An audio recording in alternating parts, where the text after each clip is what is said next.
Are you wondering how to use the equity that you've built in your home for the past few years, whether it be primary or investment? Well, I have a few solutions. There's a product called a second mortgage. It's a true 30-year fixed mortgage. What happens is you have your first lien. Let's say your home is worth $1 million. You owe $400,000 at 3%. Most borrowers, they have a ton of equity, but they don't want to touch their first mortgage. Why? Because they'll never get back that 3%.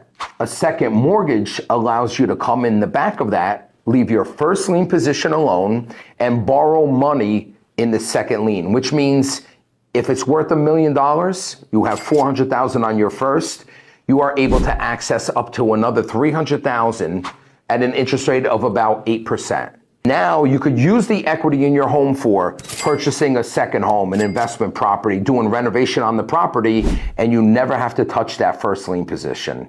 Please call me to have a consultative approach and go over all these details.